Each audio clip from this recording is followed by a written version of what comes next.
স্বাগত হোসেন আমাদের সাথে যুক্ত হয়েছেন, আমাদের সময় দিয়েছেন, সেজন্য আমাদের ধন্যবাদ, শুভেচ্ছা এবং কৃতজ্ঞতা জানবেন। আপনাকে স্বাগত জানাই ডক্টর হোসেন। আমরা আমরা একটা মানে যে ইন্ট্রোটা দিয়ে আমি শুরু করলাম সেটাই আপনাকে আমি প্রশ্ন করি। আপনারা নিশ্চয়ই ক্যাবিনেটে বসেন, আপনারা উপদেষ্টা নিজেদের মধ্যে আলোচনা করেন। আমরা আপনার কাছ থেকে জানতে চাই আপনার কাছে কি মনে হয় নির্বাচনটা আসলে কবে হবে? আমরা অনেক বিষয় নিয়ে আজকে আপনার কাছে হয়তো প্রশ্ন করব, কিন্তু এই প্রশ্নটাই সবচেয়ে বেশি মানুষের মনে আসছে।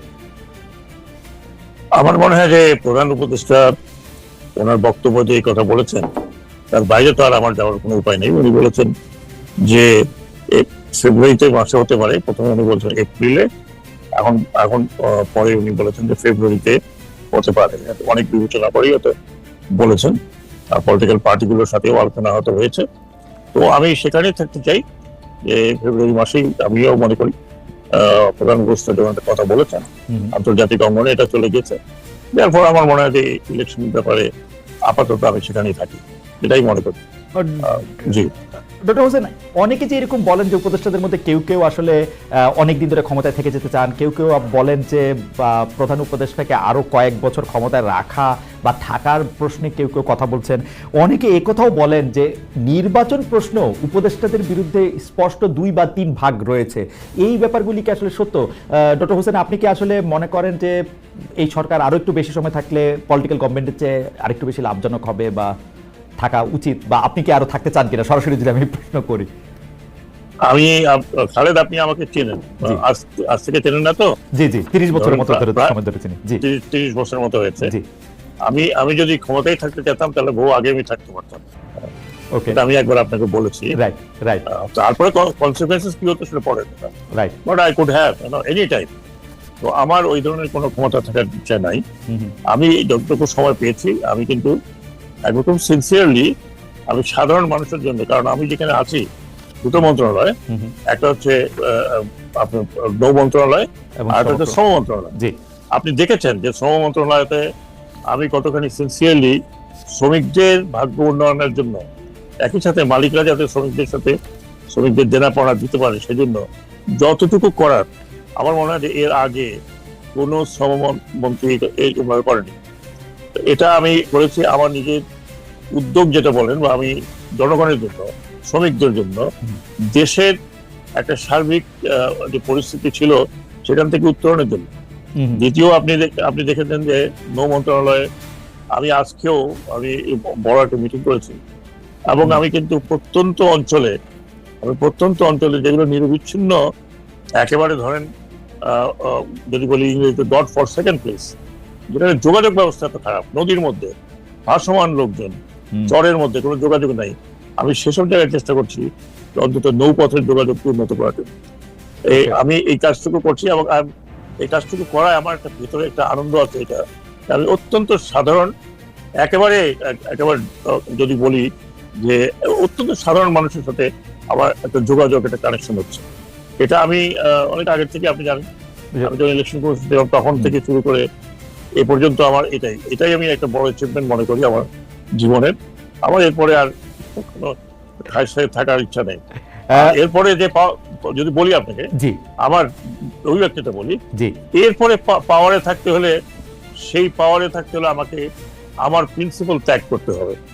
এটা এখন আর সম্ভব না। আপনাকে ধন্যবাদ। কিন্তু আমরা আপনি ঠিকই বলেছেন, আমি 30 বছর ধরে আপনাকে চিনি। আমরা যারা সাংবাদিকতার সঙ্গে আছি তাদের অনেকেই আপনাকে আসলে একই সময় ধরে চিনে জানে। আমি যেটি বলতে শুনেছি, আমি বাংলাদেশ থেকে একটু দূরে থাকলেও আমরা তো আসলে বিভিন্ন সময় বিভিন্নভাবে বিভিন্ন জনের সাথে কথা হয়। অনেকেই বলছেন যে ব্রিগেডিয়ার জেনারেল এম সাখাওয়াত হোসেনকে আমরা গত 10 মাস ধরে একটু আলাদা দেখছি, বিশেষ করে গত 2-3 মাস। যেই প্রসঙ্গটি ধরে তারা বলছেন সেই প্রসঙ্গটি হচ্ছে চট্টগ্রাম বন্দর। চট্টগ্রাম বন্দর পরিচালনার কাজটি আপনারা বিদেশি প্রতিষ্ঠানকে দিতে চাইছেন। প্রথমে আমরা ভেবেছিলাম যে ডক্টর মোহাম্মদ ইউনূসই এই ব্যাপারে সবচেয়ে বেশি আগ্রহী, তিনি এটি জাস্টিফাই করতে চাইছেন, আপনাদেরকে বুঝাতে চাইছেন, কারণ তিনি একটি এনজিও ধর্মী মানুষ, তিনি গ্লোবাল এনজিও গ্লোবাল ফিল্ডে কাজ করে তিনি অভ্যস্ত। তিনি আসলে আমরা দেখেছি ডাননের মতো বা বড় বড় কর্পোরেট হাউসকেও বাংলাদেশে এসে যাতে তারা ব্যবসা করে, কাজ করে, সেই সব ব্যাপারে তারা অনেক আগ্রহ আছে। গ্রামীণ ফোনের ক্ষেত্রে, টেলিনর, কানা টানা, এইসবের ক্ষেত্রে আমি এটা বলতে চাই। কিন্তু আমরা দেখতে পেলাম যে এই ব্যাপারে আপনিও এটা নিয়ে অনেক কড়াভাবে আপনার পছন্দের কথা বলতেছেন। মানে আমাদের প্রশ্ন হচ্ছে যে বিদেশি কোম্পানিটিকে বন্দর পরিচালনার দায়িত্ব দেওয়াটি যে আপনাদের সরকারে অগ্রাধিকার পাচ্ছে, এটা কি আপনার কাছ থেকেই উৎসাহটা তার কাছে যাওয়া, নাকি ডক্টর ইউনূসের উৎসাহটা আপনাদের মধ্যে ছড়ানো গেল? মানে আমরা যেই একটু বড় হয়ে গেল প্রশ্ন, তবু আমি শেষ করি। আমরা যে ডক্টর এম সাখাওয়াত হোসেনকে চিনি, যে তিনি আসলে নিজে কনভিন্স না হয়ে কোনো কাজ করার কথা না, আপনি আমাদের যদি একটু বলেন যে আপনি কি কনভিন্স যে চট্টগ্রাম বন্দর আসলে বিদেশি প্রতিষ্ঠানকে দিলে এটা ঠিক হবে? আমি 100% কনভিন্স। কেন কনভিন্স আমি আপনাকে কিছু কিছু কিছু ব্যাখ্যা দিচ্ছি। প্রথমত হচ্ছে যে এই কোম্পানি বা যেই আসুক, সে কিন্তু বন্দর পরিচালনা করছে না। Let me make it very clear, তারা কিন্তু বন্দর পরিচালনা করছে। বন্দর পরিচালনা করবে চিটাগং পোর্ট অথরিটি, এখন যা আছে তাই। তারা শুধু যেটা করবে, পরিচালনা করবে বা সেটা হচ্ছে অপারেট করবে, সেটা হচ্ছে ওয়ান পার্ট অফ বন্দর, দ্যাট মিনস 5টি টার্মিনাল। তারা 5টি টার্মিনাল অপারেট করবে আন্ডার একটা আন্ডারস্ট্যান্ডিং এর মধ্যে, লিজ ফর, বা তাকে দেওয়া হবে কিছু বছরের জন্য। হয়তো সেটা 2 বছর বা 3 বছর পরে আবার নতুন, একদম বুঝে বুঝে যাওয়ার জন্য। আপনি তো এখন শিক্ষকও বা আগেও শিক্ষক মতো ধরনের ছিলেন, যে একটু বুঝে বুঝে যাওয়ার জন্য আর কি। আমি এই কথাটা প্রায় শুনি, আপনি যদি আমাকে একটু বুঝায় বুঝায় যান আর কি।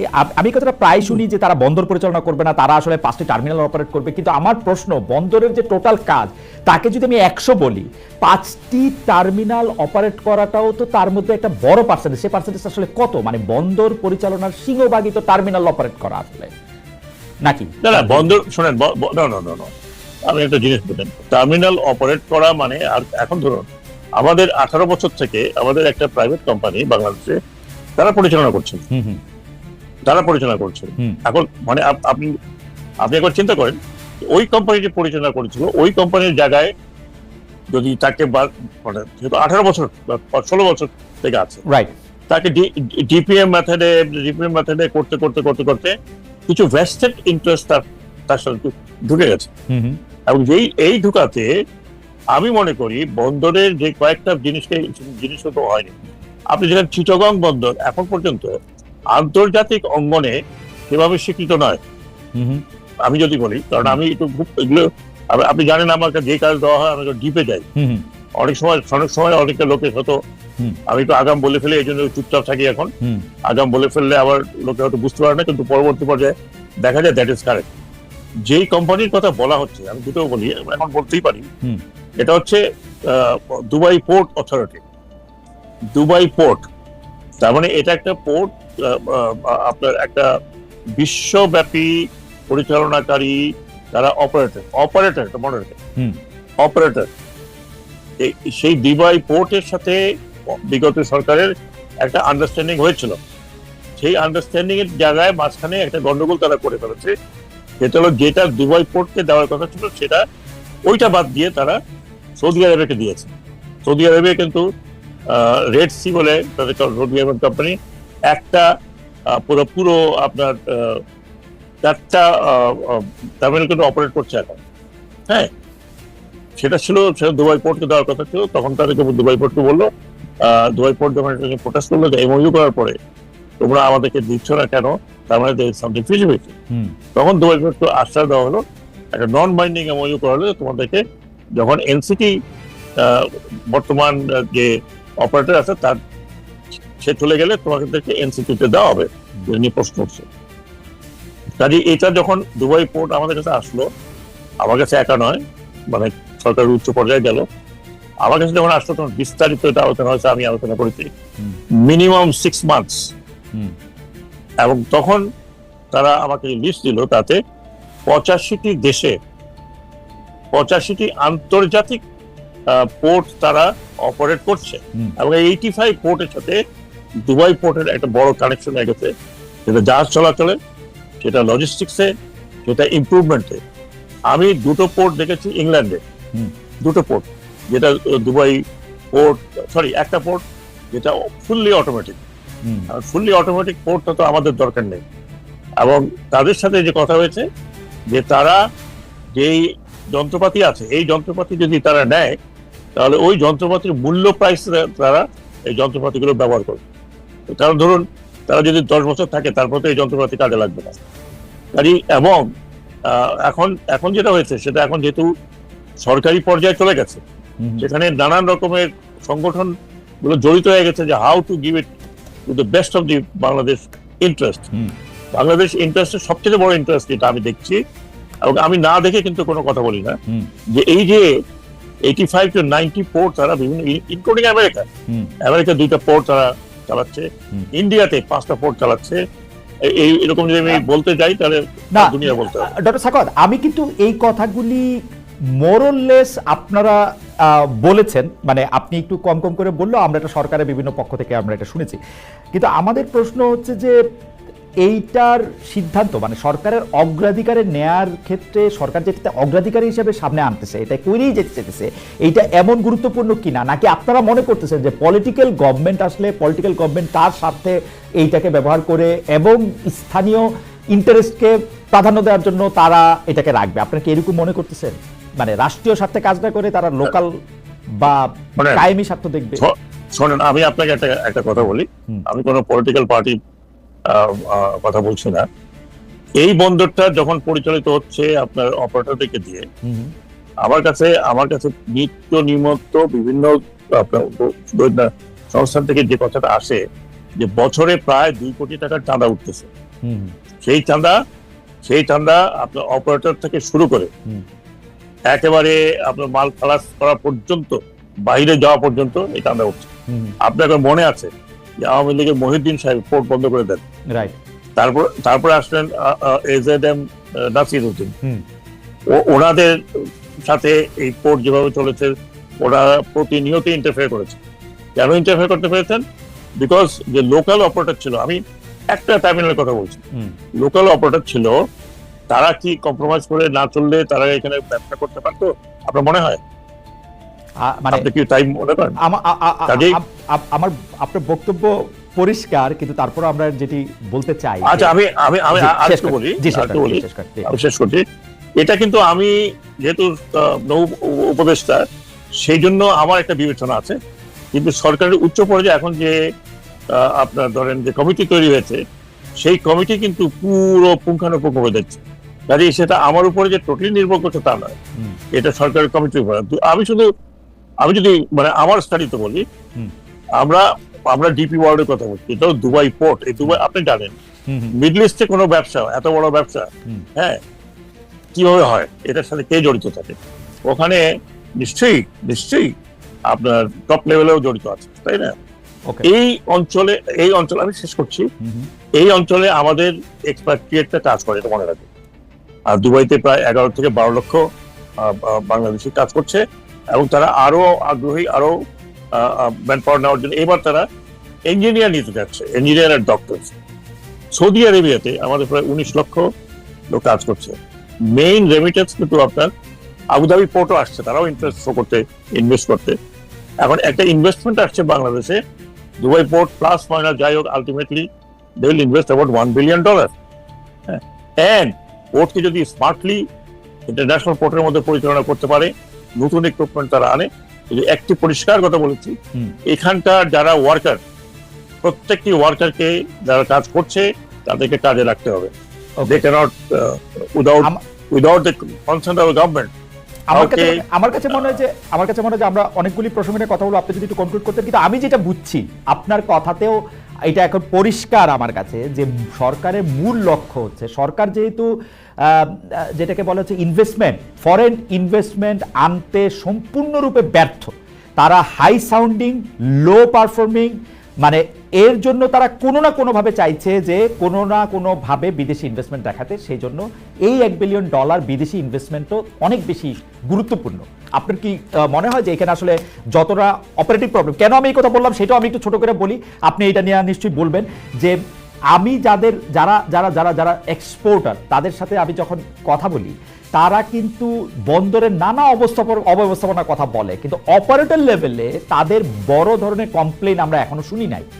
আমরা কিন্তু যেই জন্য তাদের দেরি হয় সেটা কিন্তু সরকারের জায়গা, কাস্টমস, কোনো সময় ভ্যাট, কোনো সময় ট্যাক্স, কোনো সময় মানে ওভার ইনভয়েসিং, আন্ডার ইনভয়েসিং পরীক্ষা করা ইত্যাদি নানা ধরনের ইন্সপেকশন। তো ইনভেস্টমেন্টের জন্য কি আসলে চট্টগ্রাম বন্দরকে মানে ইনভেস্টমেন্টটা বেশি দেখানোর জন্যই কি আসলে এটা করা হচ্ছে কিনা? কারণ foreign direct investment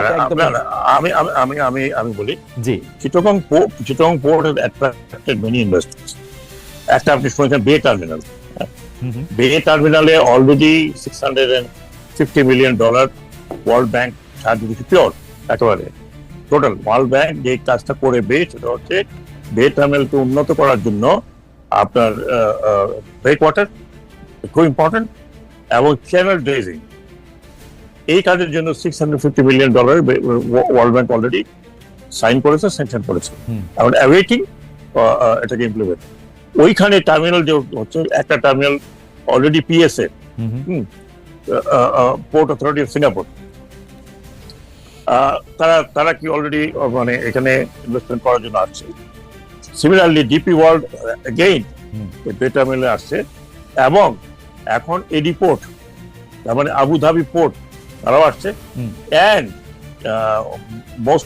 most interesting যেটা মার্কসেক company, APM, they are also investing, right Maersk, হ্যাঁ। এই টোটাল ইনভেস্টমেন্ট যদি আপনি দেখেন, এখন বন্দর কেন্দ্রিক ইনভেস্টমেন্ট কিন্তু ওয়ার্ল্ড ওভার। মাতারবাড়ি তৈরি হচ্ছে, মাতারবাড়ি এখন পর্যন্ত 2030 সালে এটা সম্পূর্ণ হওয়ার কথা, তার আগেই সৌদি আরবে ইজ কামিং উইথ ফিউ, আমাকে যেটা বলেছে যখন আসবে তখন বলে $1.5 billion, তারা মাতারবাড়িটা অপারেট করতে চায়। এখন আপনি আমাকে বলেন operation, they are not buying it, they are not taking authority, নতুন অথরিটি তৈরি হচ্ছে। এখন এই সরকারের সময়ে যদি এগুলো অবশ্য আগে কথাবার্তা হয়ে আছে, এই গভর্নমেন্ট নতুন করে কিছু করেনি, এই সরকারের সময় যদি কাজটা শুরু করতে চায় সবাই, আমি আপনাকে ফ্র্যাঙ্কলি বলি খালেদ, আপনি খবর নিয়েন, আমার সাথে যাদের কথা ওয়ার্ল্ড ব্যাংক ওদিন কথা বলে গেছে, বলেছে এখন যদি আমরা না করতে পারি পরবর্তী পর্যায়ে আমাদেরকে অন্যরকম সমস্যা দেখা দেবে, because they don't have faith on other things. আমার সাথে যারাই আসে চায় না কি মংলা পোর্টের ডেভেলপমেন্টের জন্য আমি অনেকই করে চান, আমাকে অনেক কষ্ট করতে হচ্ছে চায়নাকে আনতে। আপনি জানেন যে তার পিছনে কারা ছিল।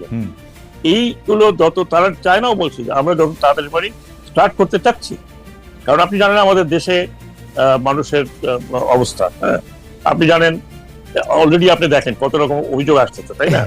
না সেগুলি ঠিক আছে, আমার মনে হয় যে আমি মোটামুটি বুঝতে পেরেছি। এই পর্যায়ে আমরা অন্য প্রসঙ্গে যেতে চাই আপনার অনুমতি নিয়ে। যেই ব্যাপারটাতে আমরা এখন একটু আপনার দৃষ্টি আকর্ষণ করতে চাই সেটা হচ্ছে যে সরকারের যেহেতু একজন আনুষ্ঠানিক মুখপাত্র মানে আছেন, যে সরকারের প্রেস সচিব আছেন, উনি সবার পক্ষ থেকে, উনাকে আমিও প্রশ্ন করেছিলাম যে আপনি কি শুধু প্রধান উপদেষ্টার পক্ষ থেকে কথা বলেন নাকি পুরো উপদেষ্টা পরিষদের পক্ষ থেকে, তো উনি বলেছেন যেহেতু প্রধান উপদেষ্টা পরিষদকে আসলে লিড দিচ্ছেন, সেটা আসলে পুরো সরকারের পক্ষ থেকে কথা বলা হয়। তো সরকারের যে জায়গায় আমরা সরকারের সেই মুখপাত্রের বিভাগ অর্থাৎ প্রেস সচিব, উপপ্রেস সচিব, তাদের কথা এবং অন্যদের কথার মধ্যে একটু আলাদা থাকছে বা কার্যক্রমে, সেটা হচ্ছে যে কোনটা আসলে প্রেসার গ্রুপ, কোনটা আসলে মবের সংজ্ঞা কি।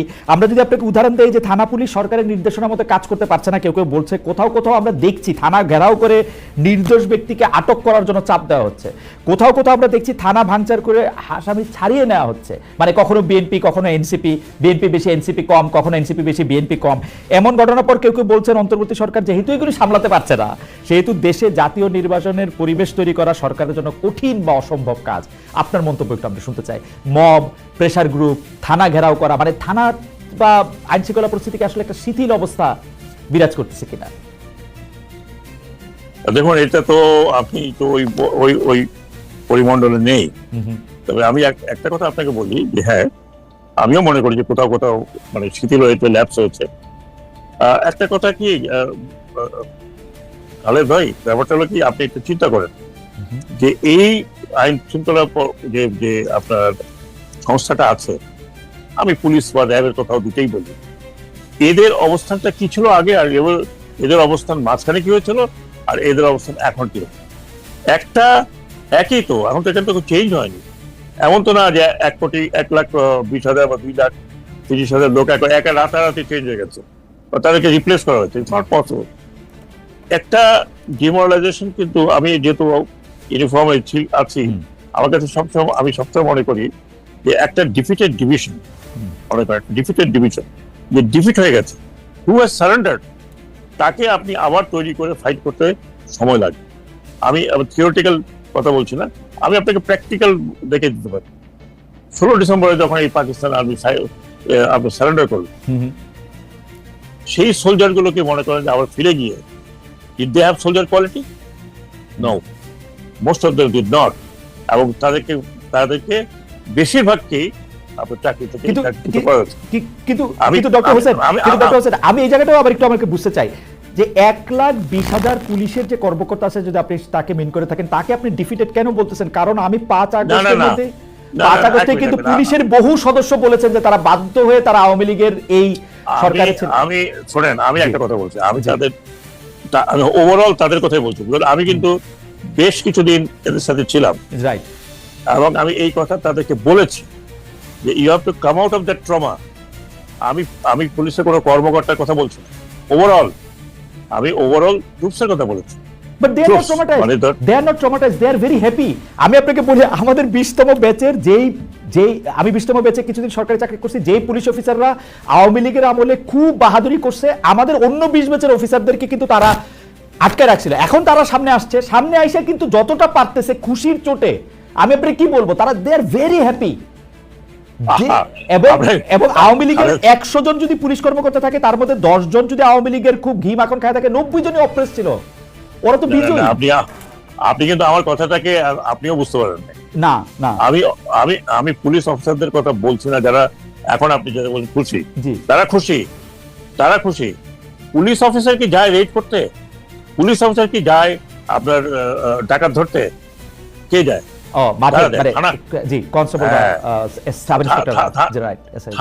থানা পরিচালনাটা কারা করে? সেখানে তো আপনার ব্যাচের লোক যায় না, ওখানে তো যায় মানে ইন্সপেক্টর লেভেল, তাই না? ওসি এরাই তো ছিল মাঠে। আমি যদি বলি এনারাই তো মাঠে ছিল, এদের উপরে এরা যা করেছে অন দি পিপল, পাবলিক, এবং এখনো তারা ভয় পায় যে পাবলিকের এগেইনস্টে কোনো কথা বললে হয়তো তারা ওইভাবে। আমি যেটা বলছি, বলার চেষ্টা করছে, আমি যেটা বলার চেষ্টা করছি, দেখেন মানে দে আর ডিফিটেড সোলজার। তারা একটা রিজিমের নিচে তারা রিজিমকে পরিচালনা করছে একরকম। হ্যাঁ, যদি রিজিম বলছে যে ধরে আন, তারা বেঁধে নিয়ে আসছিল, মনে আছে আপনার? They made that powerful. সেখান থেকে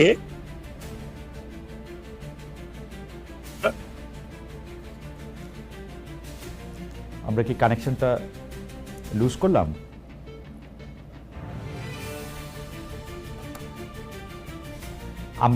আমরা ডক্টর সাখাওয়াত হোসেনকে আমরা আসলে শুনতে পাচ্ছি না।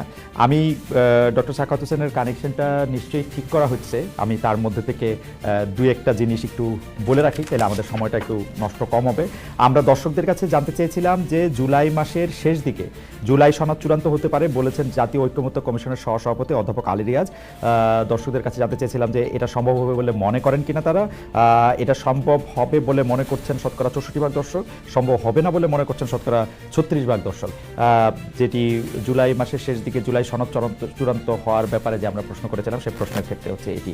ব্রিগেডিয়ার জেনারেল সাখাওয়াত হোসেন যেটি আসলে বলতে চেষ্টা করছেন যে সে যেহেতু মাঠ পর্যায়ে পুলিশ সদস্যরা সরকারের যে অনুরোধ বা সরকারের যে আদেশ, সরকার তার অনুরোধ করে নাই তাদেরকে, সরকার যেগুলো আদেশ দিয়েছে তারা ধরে নিয়ে আসতে বলে তারা বেঁধে নিয়ে আসছে, তারা নিজেরা অনেক রকম অপারেশন চালিয়েছে, সেই জন্য তারা তাদেরকে ডিফিটেড মনে করতে পারে। এবং তারা যখন তাদেরকে ডিফিটেড মনে করে, তারা রাতারাতি তারা আবার জনগণের পক্ষে হয়ে কাজ করবে বা জনগণের হয়ে তারা ভূমিকা নিতে পারবে আইন শৃঙ্খলা পরিস্থিতি ফিরিয়ে আনার ক্ষেত্রে, সেটি হওয়ার সম্ভাবনা কম বলে জেনারেল সাখাওয়াত মনে করতেছিলেন। আমরা 2 মিনিট সময় তো মানে একটা কানেকশন লুজ হয়ে গেলে এইটা মানে উনাকে আবার ডিসকানেক্ট করে আবার আমরা এটাকে আবার তার কাছে আবার আমরা যাচ্ছি। আর চট্টগ্রাম বন্দর নিয়ে যারা দর্শক ঢুকেছে তাদের উদ্দেশ্যে বলতে চাই, চট্টগ্রাম বন্দর নিয়ে ব্রিগেডিয়ার জেনারেল সাখাওয়াত হোসেন যেটি বললেন যে তার মধ্যে অনেকগুলি কারণ আছে, তার মধ্যে মানে যে উনি যেটি বলতে চাইলেন সেটি হচ্ছে যে তাদের আসলে বন্দর পরিচালনা করার দায়িত্ব দেওয়া হচ্ছে না, তাদেরকে দেওয়া হচ্ছে অপারেটরের দায়িত্ব, যে অপারেটরের কারণে তারা 5টি টার্মিনাল তারা অপারেট করবে। বন্দর পরিচালনা অন্যান্য দায়িত্ব চট্টগ্রাম বন্দর উন্নয়ন কর্তৃপক্ষের কাছেই থাকছে। আমরা প্রশ্ন করেছিলাম তাকে যে এটি সরকারের বড় প্রায়োরিটি কেন হলো। তার কথায় আমরা যেটি বুঝতে পারতেছি যেটি সরকারের বড়টা প্রায়োরিটি হয়েছে হচ্ছে সরকারের বড় প্রায়োরিটি হয়েছে, কারণ এখানে আসলে দুর্নীতি এবং অব্যবস্থা ঠেকানোর জন্য এবং বিনিয়োগের ব্যাপারটাও একটা বড় রয়েছে, সেটির কথা তিনি তার বললেন। আমরা তাকে শুনছিলাম। জেনারেল সাখাওয়াত আবার আমাদের সঙ্গে ফিরে এসেছেন। ডক্টর হোসেন, আমরা যে বিষয়টি নিয়ে আপনি কথা বলছিলেন সেটি হচ্ছে যে ডিফিটেড সোলজার তারা যেহেতু মাঠে যে কাজটি তাদেরকে করতে বলা হয়েছিল তারা এটি আরও নিষ্ঠুরতার সাথে করেছে, অনেক সময় তারা তাদেরকে অতিক্রম করে গিয়ে তারা এগ্রি করতে চেয়েছে। এখন যেহেতু রাতারাতি তাদের এই পরিবর্তন হওয়াটা সম্ভব না, এখান থেকে আপনি বলছিলেন ডক্টর সাখাওয়াত হোসেন। আমি আপনার আবার ডিসকানেক্ট হয়ে গেছিল। আচ্ছা, আমরা প্রশ্ন আপনাকে যেটি করছিলাম যে সেটি হচ্ছে যে এই যে থানা পুলিশ পর্যায়ে সরকার নিয়ন্ত্রণ করতে, অপরাধীদের নিয়ন্ত্রণ করতে ব্যর্থ হচ্ছে কিনা, নাকি এক ধরনের শিথিলতা দেখাচ্ছে, এই কারণে যে এই শিথিলতা দেখিয়ে সরকার দেখাতে চায় যে এখনো নির্বাচনের জন্য আসলে এই সরকার যথোপযুক্ত পরিবেশ দিতে পারবে না। আপনার কাছে কি মনে হয় যে থানা পুলিশের এই যে শিথিলতা? এটা তো আমি একরকম ব্যাখ্যা করতে পারি, আপনি একরকম ব্যাখ্যা করতে পারেন, আর আমাদের দেশে ব্যাখ্যা তো আপনার পজিটিভ কম হয়, নেগেটিভ বেশি হয়। আমি এরকম কোন, আমি তো যেহেতু ক্যাবিনেটে আছি, আমি ক্যাবিনেটে এরকম কোনো লক্ষণ দেখিনি যে কেউ হয়তো এটাকে এইভাবে মনে করছে বা কেউ এটা করতে চায় না। আমরা কিন্তু সবাই এই বিষয়ে অত্যন্ত সচেতন যে এই জিনিসটাকে আরো ইমপ্রুভ করা দরকার। কিন্তু আমি আপনাকে কতগুলো সাইকোলজিক্যাল কথা বললাম, এই ট্রমা থেকে বেরোতে সময় লাগে। কারণ আপনি একটা কথা মনে রাখবেন যে আমরা তো বিদেশি লোক না, বা এই পুলিশ তো বাইরে থেকে আসবে, এই পুলিশের কিচেন কিন্তু এইখানে। কিন্তু এইটার কি কোনো সমাধান কি আছে? আবার কি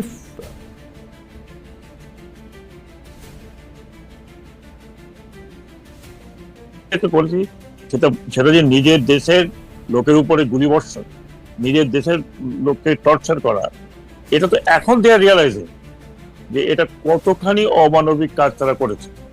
এবং তার কিছু এই ধরনের যখন মানে একটা মধ্যে নেমেছে, আপনি দেখেছেন যে 5 অগস্ট বা 4 অগস্ট পুলিশের এক্সশন চলে আসছে, পুলিশের মানে একটা টায়ার্ডনেস, এমন টায়ার্ডনেস, সাধারণ পুলিশ, আমি বলছি না যে সবাই, কিছু তো অতি উৎসাহী ছিল, কিন্তু বেশিরভাগ পুলিশের একটা টায়ার্ডনেস, একটা ভয়, একটা ভীতি যখন দেখলো যে এত গুলি করে এত মারার পরেও কেউ কিন্তু দৌড়ায় জানিল, আরো আসছে, একটা অভূতপূর্ব ব্যাপার। আপনি খালেদ নিশ্চয়ই বলবেন এটা অভূতপূর্ব। না, সেটা ঠিকই আছে, কিন্তু আপনার কাছে কি মনে হয় যে পুলিশের মধ্যে এটি আসলে কিভাবে আবার ফিরে আনা সম্ভব, যে তারা যে আইন শৃঙ্খলা বাহিনী, তারা যে আসলে কারো পেটাও বাহিনী না, তারা যে জমিদারের রাখাল না, লাঠিয়াল না, এটা কিভাবে তাদের মধ্যে ফিরে আসবে? এইটার জন্য আমি শুধু এটা বলিনি, কোনো পুলিশ কর্মকর্তা, পুলিশের যারা সদস্য তারা আমাকে বলেছেন, আপনিও নিশ্চয়ই এটি শুনেছেন, যে পুলিশ যেগুলিকে মারা হয়েছে তাদের বিচারের ব্যাপারটা মানে দুটাই যদি পাশাপাশি আসলে ঠিক করা হইতো, তাইলে মানে যারা অপরাধী পুলিশ তাদেরকে শাস্তি দেওয়া, যেসব পুলিশ আসলে হত নিহত হয়েছেন তাদের বিচারের ব্যবস্থা করা বা তাদেরকে অ্যাটলিস্ট অ্যাকনলেজ করা, ওইটা যদি হইতো তাহলে তাদের জন্য একটু সুবিধা হতো। আপনি কি সেরকম মনে করেন কিনা? আমি এই বিষয় নিয়ে চর্চাও করিনি, চিন্তাও করি না। আমার মনে হয় যে এটা হোম মিনিস্ট্রি, ওকে, সবাই বিজ্ঞ লোক আছেন, তারা নিশ্চয়ই এই বিষয়টা তারাও হয়তো দেখছেন বা চিন্তা করছেন, আই ডোন্ট নো। সেটা তো আমি যদি হোমে থাকতাম তাহলে আমি আপনার প্রশ্নের উত্তর দিতে পারতাম। আচ্ছা, ঠিক আছে। কিন্তু আমাদের দর্শকরা আপনাকে অবশ্য আগেও আমি এই প্রশ্ন করেছিলাম যে আপনি যখন স্বরাষ্ট্র মন্ত্রণালয়ে ছিলেন তখন আপনার রাইফেল এবং স্নাইপার রাইফেল এবং গুলির প্রসঙ্গে আপনার কথাটি বলে আপনাকে আসলে অনেক, আমি যদি এটাকে বলি হচ্ছে যে পলিটিক্যাল লিডাররা যেরকম ব্যাকলেশের সম্মুখীন হন, বাংলাদেশের মানুষরা ব্রিগেডিয়ার জেনারেল সাখাওয়াত হোসেনকে অনেক বেশি জেনেও সেই ব্যাকলেশেরই সম্মুখীন হতে আপনাকে দেখেছেন কখনো ক্ষমতা। এইটা কি আপনার কখনো মনে হয় যে হাইন্ডসাইড আপনি যদি পুরোনো জিনিসটা দেখতে চাইতেন তাহলে এই কথাটা আপনার না বলতেন যে না, 7.62 রাইফেল স্নাইপার কোত্থেকে এসেছে, এটা তো পুলিশ ব্যবহার করে না, এই বক্তব্যটাকে আপনি না দিতেন? এরকম কি? না, আমার কথাটা আমি এখনো পরিষ্কার করে বলছি, যদি এটা পুরোনো জিনিস বলার কি। আমি জানেন খালেদ, আমি তো আপনি যে 15 বছরের কথা বললেন, এই 15 বছর কিন্তু আমি একটা কথা বলেছি, যখন এই ধরনের সরকার কোল্যাপস করে তখন কিন্তু দেশের প্রতিটি অঙ্গ কোল্যাপস করে, বুঝতে পারছেন না? আমরা একটা কোল্যাপস অ্যাডমিনিস্ট্রেশন, কোল্যাপস কান্ট্রির মধ্যে বসে আছি। অনলি 10 মান্থস 11 মান্থস, হ্যাঁ, 10-11 মাসে আপনি আরো কাউকে নিয়ে আসেন, ইট ইজ ভেরি ডিফিকাল্ট। একটা হোল সিস্টেম ইজ কোল্যাপস। তাহলে 15 বছর আপনি নিজে দেখেছেন আইন থেকে শুরু করে আপনার কোর্ট থেকে শুরু করে কোন জায়গাটা ডিসফাংশন, কোন জায়গাটায় তারা নিজেদের মতো করে করেন, এই যে কোলাপস, হ্যাঁ এই যে কোলাপসটা করেছে চাকরি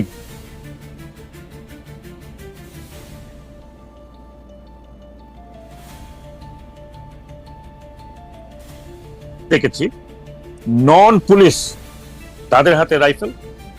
আমি তো এখানে, আমি যেখানে আছি দিস সেন্টার, তার মানে আপনার মহাকালী, আমি আমার ছাদের উপর থেকে দেখেছি রেস্কিউ করতে এয়ারফোর্স দিয়ে তারা লুঙ্গি পড়াচ্ছিল। তারপরে ছাত্রলীগ, যুবলীগ, আমি যদি আপনাকে ভিডিওগুলো দেখাই, তাদের হাতে স্নাইপার রাইফেল, তাদের হাতে 7.62 এভিডেন্ট। আমি সে কথা বলেছি, এই পুলিশের রাইফেল এই সিভিলিয়ানদের হাতে কিভাবে গেল, এটার ইনভেস্টিগেশন করতে হবে। How this rifle has gone, it's dangerous issue. এটা ইস্যু হিসেবে অবশ্য খুবই মারাত্মক। আমার মনে হয় যে সরকার সেটিকে আসলে খুবই গুরুত্ব দিয়ে এটি তদন্ত করা উচিত, দরকার হলে আন্তর্জাতিক তদন্ত করা উচিত। যদি সিভিলিয়ানদের হাতে কোনো আইন শৃঙ্খলা বাহিনীর রাইফেল যায়, শুধু একটি কারণেই একটি দল বা এটার সাথে সংশ্লিষ্ট সকল সরকারের সকল কারো বিচার হওয়া উচিত যারা এটি করেছে।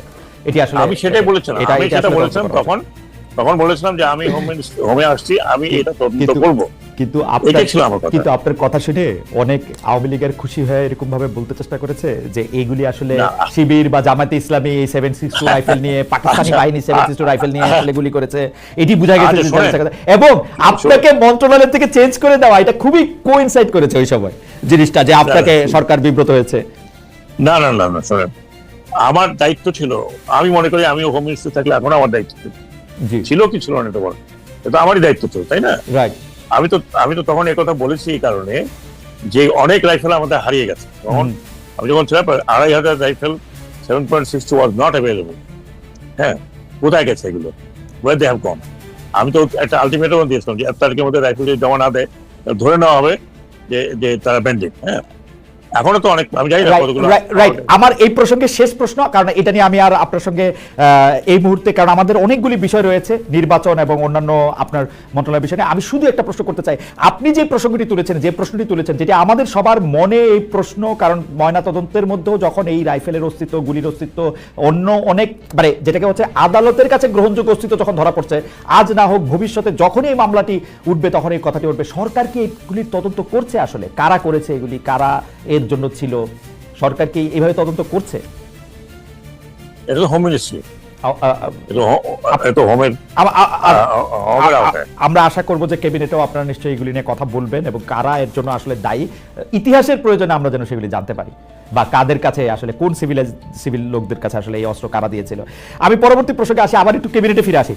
এই সরকার 11 মাস পার করে ফেলেছে, ব্রিগেডিয়ার জেনারেল সাখাওয়াত হোসেন, এখন আপনাদের 1 বছরের হিসাব করা শুরু হয়েছে। আমি যেই কথাটি বলছিলাম যে মব কালচার নাকি প্রেশার গ্রুপ, আইন নিজের হাতে তুলে নেওয়ার যে প্রবণতা, সেইটা মানে কিরকম? ধরেন প্রেস সেকশন বলতেছে যে মব না, সেটি হচ্ছে প্রেশার গ্রুপ। আবার সরকার থেকে বলা হচ্ছে যে এই মবের এই ব্যাপারগুলি কিন্তু বরদাস্ত করা হবে না। এইটা আসলে ক্যাবিনেটে কিভাবে আলোচিত হয়? এটা কি আসলে মব, প্রেশার গ্রুপ, নতুন ডিফিনিশন দরকার, কি আসলে জিনিসটা? এটা আপনি যেভাবে দেখেন, আপনি প্রেশার গ্রুপ বলতে আপনি যাদেরকে বোঝাচ্ছেন তা হতে পারে। মব কালচার বলতে মবটা কারা, মব কি আমি গিয়েছি একজন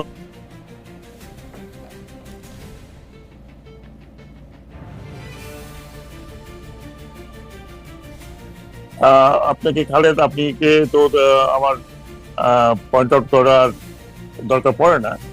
এই ধরনের একটা রেভলিউশন আপনি চিন্তা করেন, একটা টোটালি লিডারলেস যেটা যার ডেফিনেশন আপনি যেই দেন না কেন, যে মাস্টার মাইন্ড অমুক তমুক যাই হোক, বাট ফ্রন্টে তো কোনো ওই রকম আইকনিক লিডার ছিল যে তার নেতৃত্বে এই রেভলিউশন হচ্ছে। এই রেভলিউশন গুলো যেগুলো আমরা দেখেছি, ধরুন আপনার রোজ রেভলিউশন, ইয়েলো রেভলিউশন, যেগুলো আপনার ইউরোপে হয়েছে, হ্যাঁ, আরব বসন্ত যেটাকে আমরা বলছি, আরব স্প্রিং, এখানে ঠিক জনগণের থেকে কিন্তু রেভলিউশন গুলো হয়েছে। হওয়ার পরে ওইসব দেশ কি এখনো সেটেল হয়েছে বলে আপনার মনে হচ্ছে? হয়নি। কিন্তু আমি বাংলাদেশের মানুষকে অন্তত এতটুকু আপনার ক্রেডিট দিতে চাই যে আমরা যে ভয় পেয়েছিলাম, আমি অন্তত এই ক্যাবিনেটে ঢোকার আগে চিন্তা করছিলাম যে এই গভর্নমেন্ট যখন কোলাপস করে যাবে তখন কি কেওস দেশে হবে, কতখানি কেওস হবে, ব্যাংক লুট হবে, রেলওয়ে লাইন উপড়ানো হবে, যা হয় সাধারণ, এবং একটা কেওটিক সিচুয়েশন হবে। Who is going to come and stop it? কোন নেতা ছিল? বলেন আপনি নিজেই বলেন, আপনার যারা দর্শক তাদেরকে জিজ্ঞেস করছেন, কোন তখন নেতা দাঁড়িয়ে বলেছিল যে stop, I am here? No. হ্যাঁ, আমি যদি আপনাকে ছোট্ট এক্সাম্পলে যাই, আমার ক্ষুদ্র এক্সাম্পল, 7th নভেম্বর হয়তো আপনি বলেন তো ক্যান্টনমেন্টে হয়েছে, কিন্তু whole country was absolutely open. সেখানে তো অন্তত একজন লোক দাঁড়িয়ে বলছে আই এম হিয়ার। আমি জেনারেল জিয়ার কথা বলছি, আমার তো চোখে দেখা, আমি তো তখন ঢাকাতে, এবং ঢাকা কিন্তু আমার উপরে বই আছে আমার লেখা। হ্যাঁ, পুরা কান্ট্রি ওয়াজ কোলাপসিং, একটা লোক তো দাঁড়িয়ে বলছে I am here, good or for bad. হ্যাঁ, একটা লোক তো রেসপন্সিবিলিটি নিয়েছে। এইখানে আপনি বলেন, এই যে এত বড় একটা রেভলিউশন হলো, সেই জুলাই থেকে শুরু করে অগস্ট 5 বা অগস্ট 6 পর্যন্ত, হু আর দ্য লিডার্স? এটা তো একটা নেমলেস রেভলিউশন। একটা নেমলেস রেভলিউশন কেমন হয় আপনি ভালো করে জানেন। এখানে ফিডেল ক্যাস্ট্রো নাই, এখানে চি গুয়েভারা ছিল না, হ্যাঁ, না এখানে there was no another Ziaur Rahman সম্ভব। Therefore the whole রেভলিউশনটা হয়েছে একটা নাম না জানা অর্গানাইজেশন দ্বারা। যদি বলি ছাত্ররা, ইয়েস, ছাত্রদের সাথে আপনার মজুরা আসছে, ইয়েস, দিন মজুরা আসছে, ইয়েস, তার মানে একটা পিপলস রেভলিউশন হয়েছে যদি ওভারঅল বলি।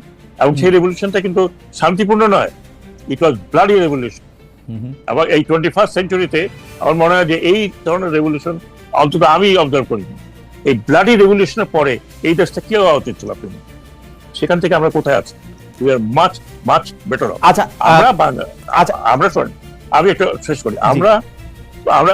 আমি নিজেও, আমি I am also part of ইট। আমরা কিছুতে কিন্তু অধৈর্য হয়ে যাই, আর গেল রে, হইলো না, ওটা হলো না, সেটা হলো না, সেটা হলো না, সেটা হলো না। কিন্তু দেয়ার আর সামথিং পজিটিভ, নট দ্যাট আমি ক্যাবিনেটে আছি বলে। আজকে আমি হয়তো ক্যাবিনেটে আছি বলে একটু রয়েছে কথা বলছি, বা আমি নিজেই সেন্সার করবো কথা বলছি, বিকজ আমার যে সাবজেক্ট, আমি সেই সাবজেক্টে অন্যকে বিব্রত করবো কেন, বা তার সুতে যাবো কেন। কিন্তু আজকে যারা বাইরে আছে তারা বলেন গভর্নমেন্টকে সকালে একবার, বিকেলে একবার, দুপুরে একবার, আর সন্ধ্যায় একবার, মানে নাকা নিচু পর্যন্ত খাওয়াচ্ছে। শেষ পর্যন্ত অমুকেই, আপনি ইউটিউব গুলো দেখেন, আনপ্রোভোক, কি বলে, সলিসিটেড, এমনকি উইদাউট প্রুফ আপনি আমাকে আমার কাছে কিন্তু মনে হয় জেনারেল সাখাওয়াত, আপনি যখন আসলে আপনার ক্যাবিনেটের চেয়ার থেকে বাইরে হবেন, একটু রিটায়ারমেন্ট নেবেন, আপনি দেখবেন কিন্তু এই সরকারের বিরুদ্ধে কমই হয়েছে আসলে। কারণ হচ্ছে যে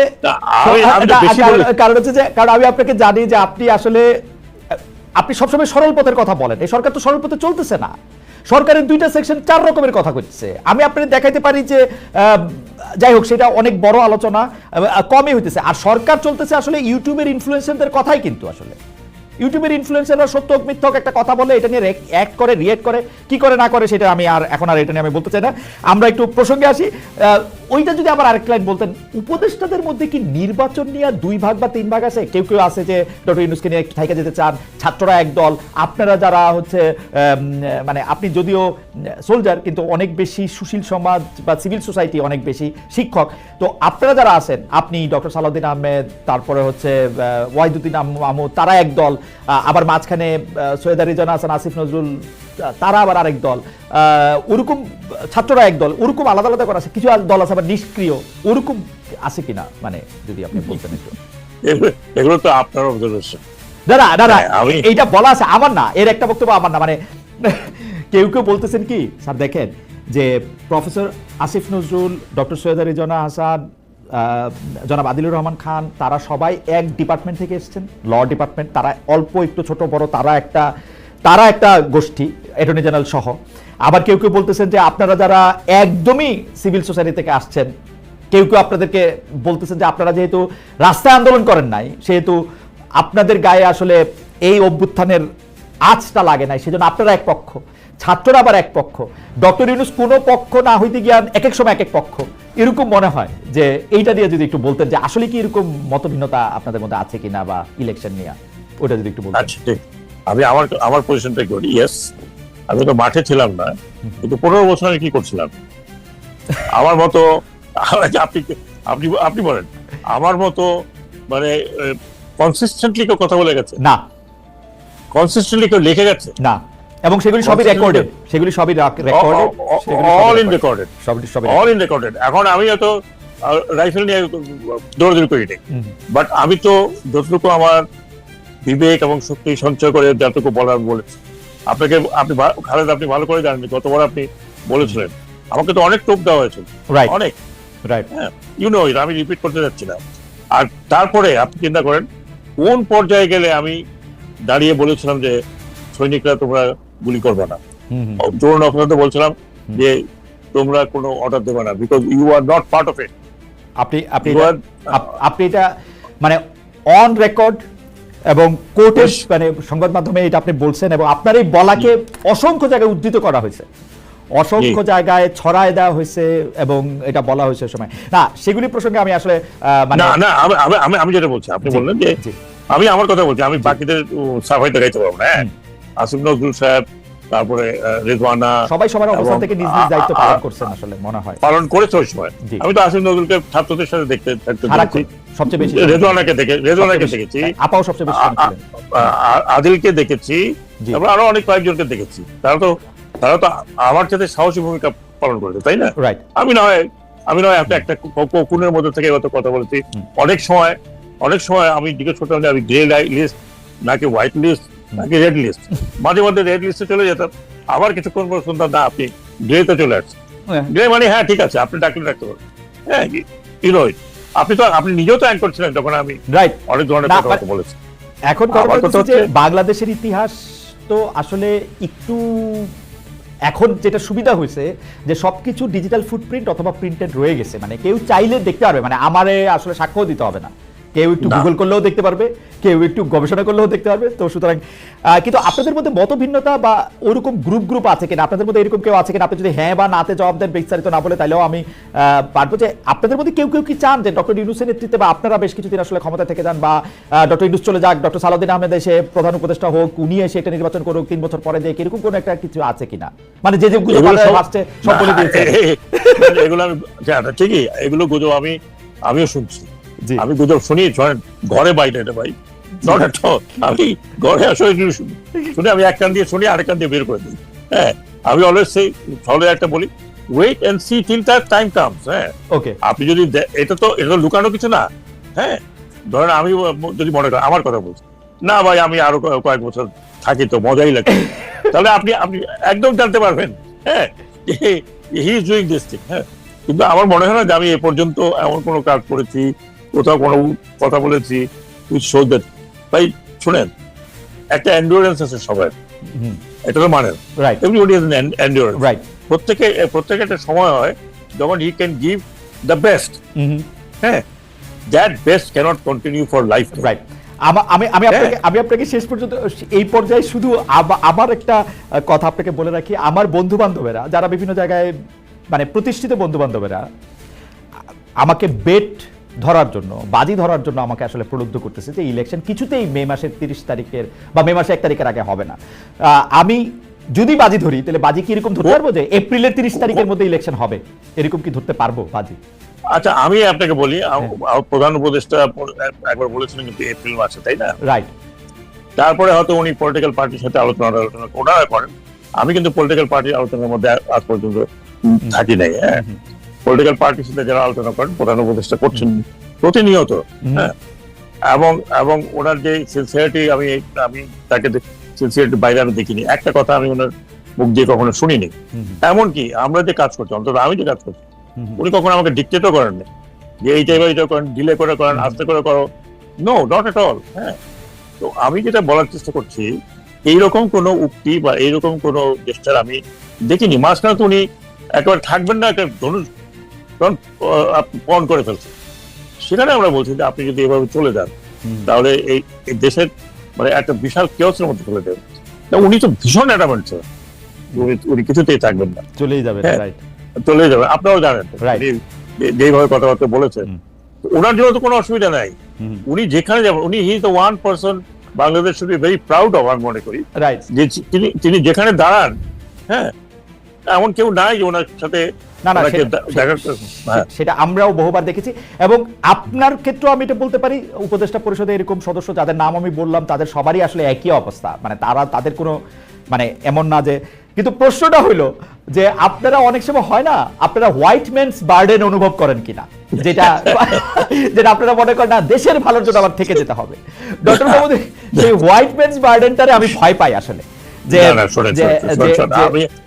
শোনেন আমি ওনার মতো, আমি এটা বলি, ওনার মতো একজন এরকম ব্যক্তিত্ব, জি উনি কি চাইবেন যে উনি এই ব্যক্তিত্ব নিয়ে উনি এমন জায়গায় পৌঁছে যান যেখানে তো সবাই তাকে এক ধরনের ভিলেন মনে করুক? I don't think so. না না, ভিলেন মানে আপনার কি মনে হয় যে উনি এপ্রিল মাসে বেশি থাকলে বা এপ্রিল মাসে নির্বাচনটা না দিতে পারলে ভিলেন মনে করবে? কারণ ডক্টর মোহাম্মদ ইউনূসের এরকম একটা পার্সোনালিটি, তারপরেও হয়তো আমরা কেউ বলবো না উনি যা করেছেন ঠিকই করেছেন, কারণ ডক্টর সাখাওয়াত তো আর এর বাইরে ভুল করতে পারে না। আপনাদের প্রতি আমাদের আস্থা ও বিশ্বাসটা কিন্তু এই পর্যায়ে, এইটারে আপনারা অপব্যবহার করবেন কিনা, লাইক মানে এবার যেহেতু সুপিরিয়র বা আমি আপনাকে বলি, জি আমি আমার ব্যক্তিগত হয়ে আবার বলছি, খালেদ মহিউদ্দিন, হ্যাঁ you know me for last 30 years, right, এবং আপনি এমন না যে আপনি আমার ট্র্যাক করেন, track as a very efficient and smart and educated gentleman. আমি আপনাকে আজকের থেকে না, আমি তখন থেকে বলছি যে I really regard you, right, যে আপনি যখন সঞ্চালনা করেন, আপনি কিন্তু, আমি এখনো বলছি, এবং এটা কোনো তোষামোদী নয়, আপনার সঞ্চালনা আপনি কিন্তু ব্যাকগ্রাউন্ড স্টাডি করে কথা বলেছেন, আপনি পেপার থেকে কোট করেছেন, আপনি আমার বই থেকে কোট করেছেন, রাইট। তো you are not in just আমি আমার মতো একটা উপস্থাপন না। এটা বলেন তো আপনার কি মতামত? নো, আপনি দেখেছেন। এখন কথা হলো কি, এখন আপনি যদি মনে করেন আমার কথা, আমার কথা আমি বলতে পারি, আমি কখনো মনে করি না যে আমাকে I can stick around this chair for more and years.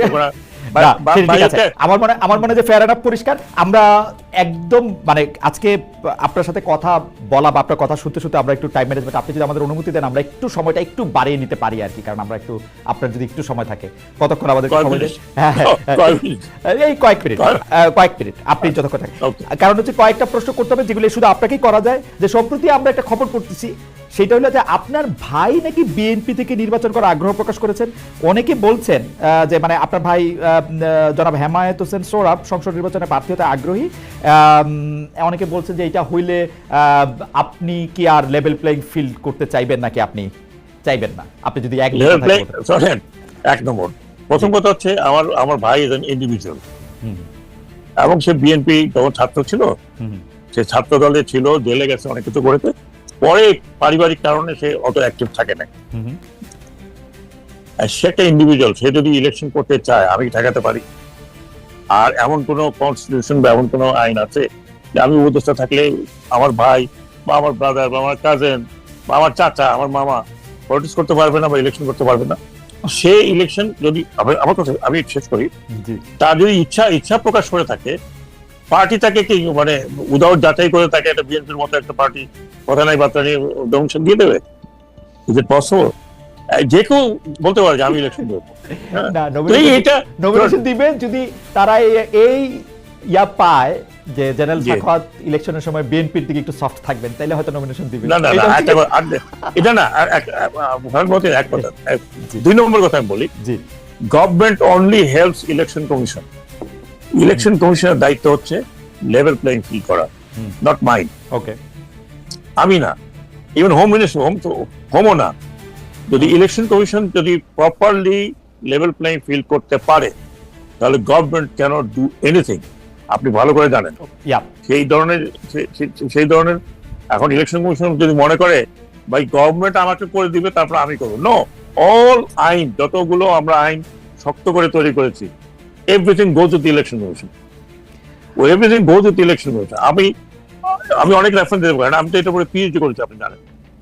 অন্যান্য দেশে যেমন দিতে পারি, প্রধানমন্ত্রীকে পর্যন্ত জবাবদিহি করতে হয়েছে আপনার ইলেকশন কমিশন। প্রধানমন্ত্রীকে সবচেয়ে বেশি জবাবদিহি করা উচিত, কারণ প্রধানমন্ত্রী যেহেতু যত বড় চেয়ার তত বেশি জবাবদিহি করতে। ইলেকশন কমিশনে আপনি একটু দৃষ্টি আকর্ষণ করতেছি যে, কারণ আপনি হচ্ছে যে এটার জন্য একদম আদর্শ ব্যক্তিত্ব যিনি এটা জবাব দিতে পারেন। যার কারণ হচ্ছে 147টি দল নির্বাচন কমিশনে নিবন্ধিত হতে সম্প্রতি আবেদন করেছে। এর মধ্যে অনেক দলই নাম সর্বস্ব। সরকার বা সামরিক গোয়েন্দা সংস্থার পৃষ্ঠপোষকতা, মানে যাদেরকে আমরা আদর করে ডিজিএফআই বলে ডাকি, বিভিন্ন সময় বিতর্কিত ব্যক্তিরাও নতুন নতুন দলের নেতা হিসেবে আবির্ভূত হয়েছেন। সামরিক গোয়েন্দা সংস্থার পৃষ্ঠপোষকতা যে নতুন দল, এইটা কি গোয়েন্দা সংস্থা নিজে থেকে করতেছে নাকি তাদের সুপ্রিম বস অর্থাৎ সরকার প্রধানের ইশারা থেকে এটা আসছে? মানে ডিজিএফআই তো এখনো সরকার প্রধানের আন্ডারে, তাই না? ডিজিএফআই যদি এগুলি কোনো কিছু করে থাকে, আমরা কিন্তু এনসিপির একজন কেন্দ্রীয় নেতা বলেছেন আমরা যদি ডিজিএফআই এর একটু সাহায্য পেতাম তাহলে আমাদের অনেক ভালো হতো। আমরা বিভিন্ন রাজনৈতিক দলের মধ্যে আমরা দেখতেছি যে ডিজিএফআই একটা কথা, দেন ডিজিএফআইটাকে তো ইউনূস সাহেবই চালাচ্ছেন। এই নাম সর্বস্ব দলগুলি কি ইউনূস সাহেব করতে বলতেছেন? মানে যদি ডিজিএফআই এটার পিছনে আচ্ছা আচ্ছা, আমি আপনাকে একটা কথা বলি খালেদ, জি আমাদের সময় কয়েকটা দল আসছিল না, আসছিল তখন এই যে আসছিল, হ্যাঁ আপনার মনে আছে লেট ভদ্রকের নাম ভুলে গেছি, সাইফুর রহমান সাহেব, না একসময় বিএনপি ছিলেন ফেরদৌস আহমেদ কুরেশি সাহেব, ফেরদৌস আহমেদ কুরেশি সাহেব। জি দলটা কি করতে পারছেন? না, পারে নাই। ওনার কোনো স্ট্যান্ডিং হয়েছিল না। এইরকম আমাদের সময় 38টা দল নিবন্ধিত হয়েছিল, তার মধ্যে 2-4টা আসছিল এরকম শুনেছি ব্যাকগ্রাউন্ডে। আমরা কিন্তু একদম স্ট্রিক্টলি তাদেরকে নিবন্ধন করাই নাই, মিনিমাম তাদের রিকোয়ারমেন্ট ছিল না।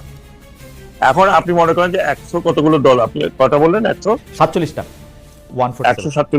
147 দল যেই তৈরি করে থাকুক, তাকে যেই রেজিস্ট্রেশনের যে আইনটা আছে, ইলেকশন কমিশন যদি ওই আইনটাকে সঠিকভাবে দেখে, তাহলে আমি আপনাকে বলি আমার আন্দাজ যে ইউ উইল ফাইন্ড বহু দল মানে এই নিবন্ধনের ধারে কাছে যেতে পারছে না।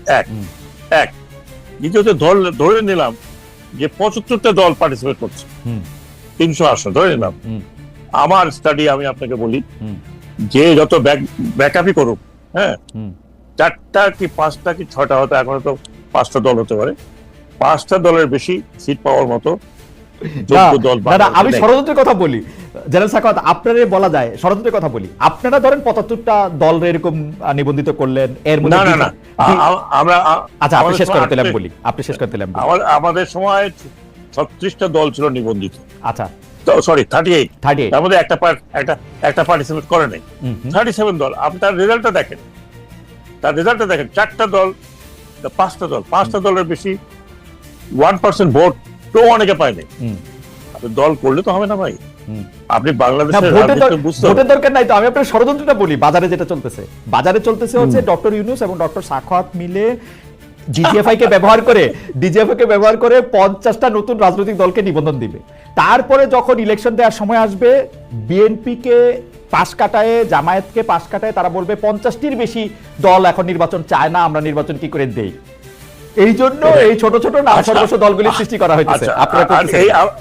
আমি এটা এই নতুন শুনলাম যে I have become that powerful যে আমি দল খাড়া করতে পারি। হ্যাঁ আমি ভাই ডিজিএফআই দিয়ে সেটাই বললাম, আই এম দ্যাট পাওয়ারফুল যে ডিজিএফআই আমি বলবো ডিজিএফআই ঝাঁপিয়ে পড়বে। হ্যাঁ আমি কোথাকার কোন সোলজার কবে রিটায়ার করেছে আজ থেকে কত বছর আগে, ডিজিএফআই তে যারা আছে তাদেরকে হার্ডলি আই নো। হ্যাঁ আর তারা কেন আমার কথা কেন শুনতে হবে বলেন ভাই?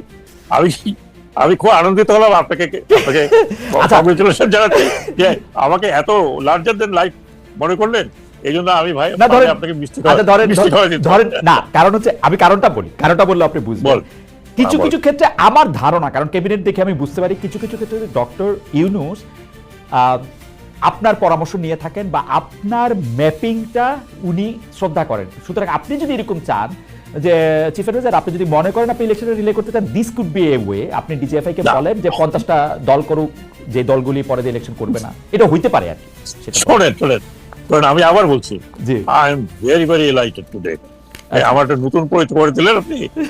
আমি ভাই দর্শকদের সবাইকে মিষ্টি খাওয়াতে চাই, যারা সাপোর্ট করবে।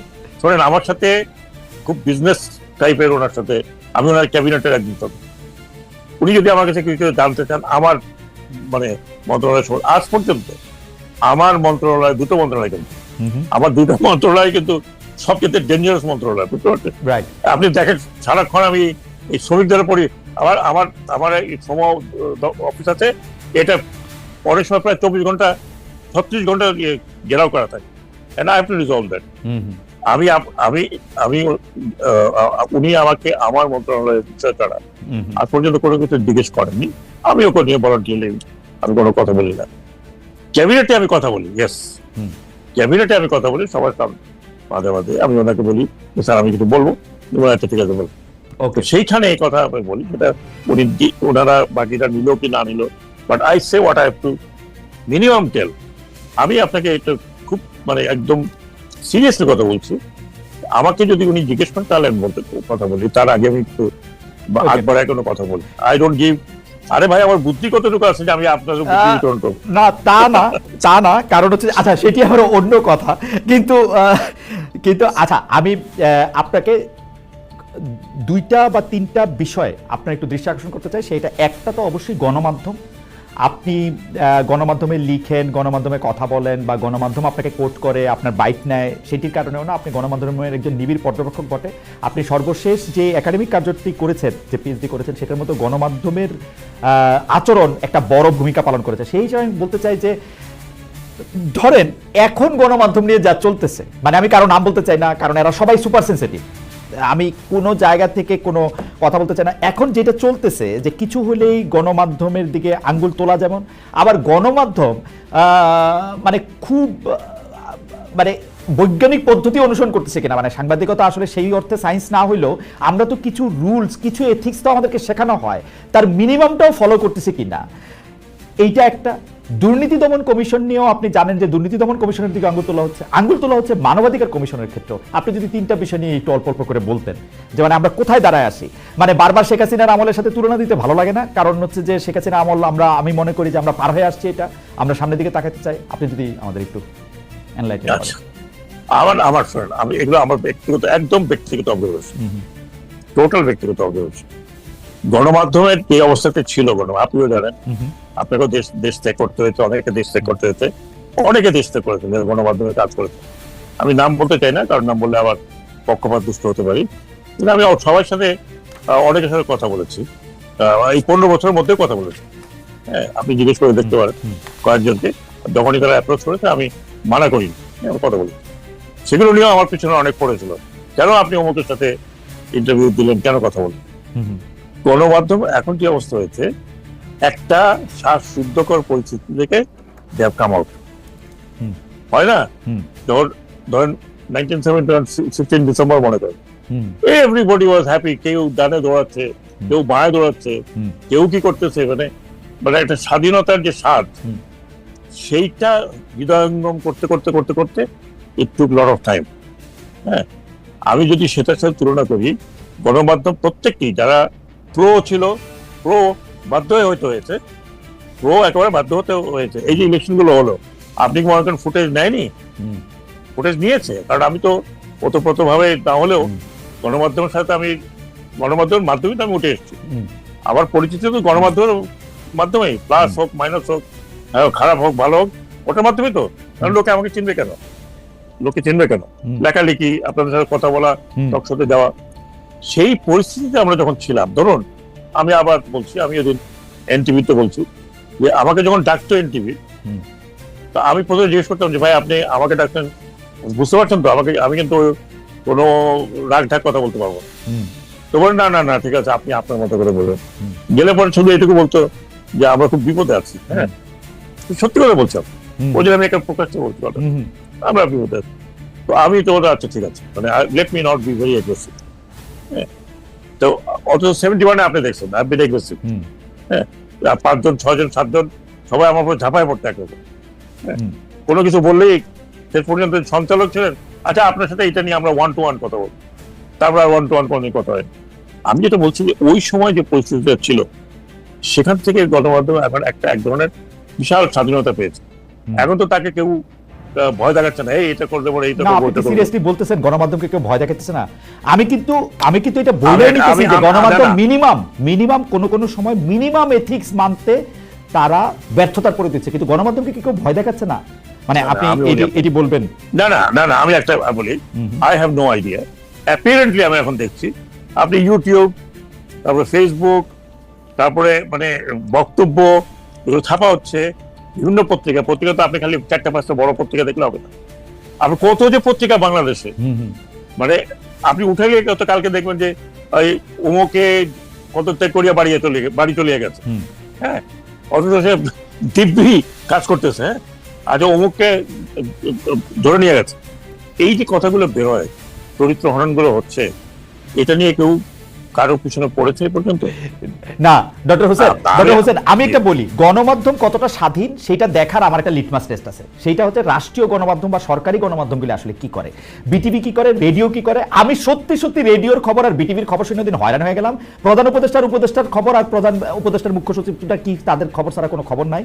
আপনারে আমি বলি বাসস, আগেও বাসস ছিল, এখন যে কি পরিমাণ বাসস হয়েছে সেটা আমি আপনাদের একটা ছোট্ট উদাহরণ দেই। বর্তমান সরকার যেহেতু আপনারা রাষ্ট্রপতিকে দেখতে পারেন না, তারা রাষ্ট্রপতির খবরও দেয় না।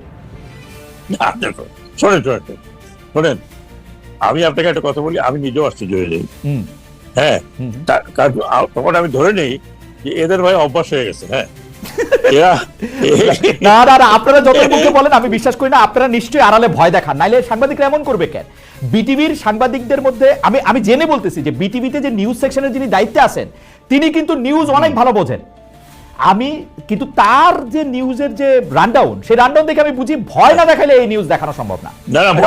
আমার মনে হয় ভয় না, ভয় না। উনি ভাবছেন আমি সরকারি চাকরি করি, হ্যাঁ, আমার সরকারি চাকরি বিধি আমার উপরে লাগু করে। বিটিভিকে আজকে আপনি প্রাইভেট করে দেন, কর্পোরেট করে দেন, বিবিসির মতো। হ্যাঁ, ব্রিটিশ ব্রডকাস্টিং কর্পোরেশন, হ্যাঁ, আপনি করে দেন কর্পোরেশন। বিবিসি তো মাঝে মধ্যে বলে যে আমাদের এই বিষয়টা আমরা তা বলে কিন্তু বিবিসিটা হচ্ছে না পারতে বলে। আর এটা দুর্নীতি দমন কমিশনের ক্ষেত্রে আপনি দেখেন, দুর্নীতি দমন কমিশনের ক্ষেত্রে আঙ্গুল তোলা শুরু হয়েছিল প্রথমে এনসিপি নেতৃবৃন্দ এটা থেকে আঙ্গুল তুলতে শুরু করছে। তারপরে আমি বলতেছি না দুর্নীতি দমন কমিশন কাকরাইল মসজিদের ইমাম, তাদেরও ঝামেলা আছে, কিন্তু ঘটনা হইতেছে হচ্ছে যে এরপরে আমরা দেখা গেল যে দুর্নীতি দমন কমিশনকে একটা চিঠি দেওয়া হইতেছে, প্রধান উপদেষ্টার বিশেষ সহকারী চিঠি দিতেছে যে আপনারা এটা নিয়ে আর কথা বললেন না, চুপচাপ থাকেন। এই আপনি এটা কিভাবে দেখেন? আসলে আপনার কাছে আমার জানতে ইচ্ছা করে যে মানে এটা কিরকম। আমি পেপারে দেখেছি, এখন এটার জবাব তুমি দিতে পারবেন কেন দিলেন দুদককে, আর দুদক জবাব দিতে পারবে। আমরা আবার শুনছি যে দুদকের চেয়ারম্যানকে ডাইকা নাকি আপনারা ধমকাইছেন যে এই চিঠি কেমনে বাইরে গেল। না, আপনারা বলতে কে? প্রধান উপদেষ্টা। তো আমি ওনার জবাব দিতে পারবো? আপনি যে আমাকে এই প্রশ্নটা করছেন, আমি কি ওনার হয়ে জবাব দিতে পারবো? মানে আমার প্রবলেমটা কি আমি দেখেন যে আমাদের সাংবাদিকদের, মানে আমরা তো আসলে মানে এই জায়গাটাতে মাননীয় প্রধান উপদেষ্টাকে পাইতেছি না তাকে জিজ্ঞেস করার জন্য, সেজন্য হয়তো বিদেশে ছাড়া আর কাউকে তো মানে আর কারোর সামনে তো প্রশ্নের সম্মুখীন তার হইতেছে না ইদানিং। আমি যে একটা বিরাট ইন্টারভিউ দিলেন এই যে আমাদের কবি সাহেবের সাথে, হ্যাঁ নুরুল কবির ভাইকে দিয়েছেন, নুরুল কবির ভাই। আর আপনি জানেন নুরুল কবির ওরকম মানে আমার আপনার মতো চেপে চেপে কথা বলেন না। না না, উনি ধরে ধরেই কথা বলছেন, সুন্দর কথা বলছেন, ইন্টারভিউটা সুন্দর হয়েছে। আচ্ছা, শেষ আপনি দেখেন মানে এই প্রশ্নটা শেষ, আমার এরপরে আর একটা মাত্র প্রশ্ন আছে যে মানবাধিকার কমিশন, আপনারা এতগুলি মানবাধিকারের চ্যাম্পিয়ন এখানে, তারপরও এতগুলি মানবাধিকার হরণের ঘটনা ঘটছে। মানে আমি যদি মানবাধিকার বলি, মানুষের বিচার চাওয়ার অধিকার, মানুষের বিচার পাওয়ার অধিকার, সে যদি অপরাধীও হয় তার আত্মসম্মানের অধিকার, এই সবগুলি জায়গাতে তো আসলে এই সরকার এমন একটা জায়গায় নিয়ে যেতেছে, কখনো কখনো আমার কাছে মনে হয় যে মানে মানে এটা এরকম কি ঠিক হয়েছিল? কেউ কেউ আমার প্রশ্ন করে তাহলে কি হাসিনা ভালো ছিল? আমি বলছি না, আমি বলি যে না, হাসিনা ভালো ছিল না, কোনোভাবেই ভালো ছিল না। কিন্তু হাসিনা ভালো ছিল না বইলা আমার আরো খারাপের মধ্যে যাইতে হবে, বা ওই একই খারাপের মধ্যে যাইতে হবে, এটা কি মানে এত অলক্ষী কেন আমার কপালে? আমি মানব অধিকারে কে আছে তাও জানি না, বিশ্বাস করেন। কারণ আমি আমার 2 মন্ত্রণালয়ে সকালে যাই, সন্ধ্যার সময় আসি। আপনার এসিসিকে জিজ্ঞেস করেন যে আমি কতবার বলছি যে ভাই আমি রাত 9টা পর্যন্ত বসে 10টা পর্যন্ত আমার কথা বলার মতো। সেটা ঠিকই আছে, সেটা আপনি বলছেন। তো আমি আপনাকে বলি, আমি স্ট্রিক্টলি আজকে থেকে আমি strictly try to be professional. আমি strictly try to be professional. আমি আপনাকে সার্টিফাই করতে বলবো না। আপনি আমার এত ইন্টারভিউ, আমরা এত টক শো করেছি, আপনি আমাকে আমার জায়গা ছাড়া বাইরে কারো সম্বন্ধে মন্তব্য করতে বা কথা বলতে দেখেছেন? না, দেখেন, I never did it. No, it's not my part of habit. হ্যাঁ, রাইট। আর এখন আমি মনে করি I should prove my worth within my periphery. আমি আরেকজনের পেরিফেরিতে ঢুকে তার সম্বন্ধে উনি এটা করতে পারতেছেন না, উনি কেন ওটা করলেন, আমি করি না। হ্যাঁ, এটা আপনি বিশ্বাস করেন, this is not in my nature. আমি যদি আজকে অন্য মন্ত্রণালয়ে থাকতাম, তাহলে আমি অন্য মন্ত্রণালয়ে কথা বলতাম, অন্য কোনো মন্ত্রণালয়ে কথা বলতাম। সেটা আমি আসলে ক্যাবিনেটের প্রশ্নগুলো আপনার কাছে একটু আমি উত্থাপন করছি। আমার শেষ প্রসঙ্গ, এটি বাংলাদেশের জন্য একটি গুরুত্বপূর্ণ প্রসঙ্গ, বাংলাদেশের জন্য একটি গুরুত্বপূর্ণ প্রশ্ন, সেজন্য আপনি যদি আমাদেরকে একটু আলোকিত করেন। আমরা আপনার সাথে আসলে কথা বলতে বলতে একরকম, আমি মনে করি আমার কথা আমি আমাদের না বলে বলি, আমার একরকম অভ্যাস খারাপ হয়েছে, কারণ সব বিষয় নিয়ে আপনার সাথে আমি কথা বলি।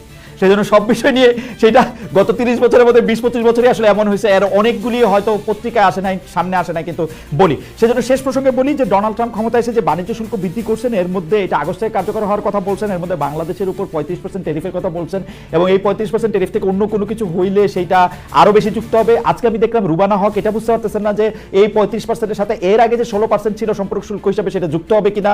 এবং ভিয়েতনামে যেহেতু 35-এর চেয়ে শুল্ক কম, সেজন্য বাংলাদেশের গার্মেন্টস সেক্টরে কি অবস্থা হবে, সেটা ভিয়েতনামের মতো আমরা ডিল করতে পারি নাই কিনা, সেটা একটা দেখা। এবং আমরা যে বিডার কথা যে আমরা বলি, আমি দেখতেছিলাম যে একজন ব্যবসায়ী নেতা বলতেছেন যে বিডা একটা হাই সাউন্ডিং লো পারফর্মিং এন্টিটি, যেটা আসলে যত গর্জে তত বর্ষেনার মানে সমান্তরাল একটা প্রবাদ হয়ে থাকবে। আপনার কাছ থেকে একটু আমরা, বা যত গর্জে তার 10 ভাগের 1 ভাগও বর্ষে না, ওরকম একটা প্রবাদ হয়ে থাকবে।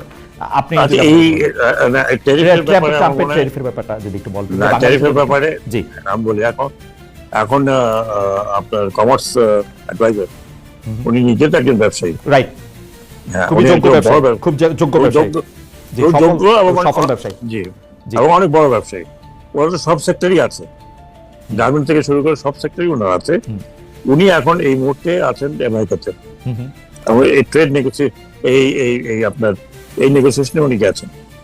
উনি ফিরে আসলে আমরা হয়তো একটা ব্রিফিং পাবো যে আলটিমেটলি শেষ পর্যন্ত ঘটনাটা কি ঘটেছে, আমরা কোথায় আছি, কোথায় দাঁড়াবো, এবং এটা নিয়ে তখন ক্যাবিনেটে ডেফিনেটলি একটা আলোচনা হবে যে কেন আমরা কি পারলাম না, না কোনো কারণ ছিল অন্য কিছু, না আমরা গ্র্যাজুয়েশন করবো তাই সেই কারণে, হোয়াট এভার ইট ইজ। এটা উনি আসলে পরে এটা ক্যাবিনেটে আলোচনা হবে ওনার সফরের ব্যাপারে এবং এই বিষয়ে। তখনও তো আলোচনা করলে আমি বুঝতে পারবো যে what actually we have lost, what actually আদৌ আমরা এরপরে আর কোনো হোপ আছে কিনা।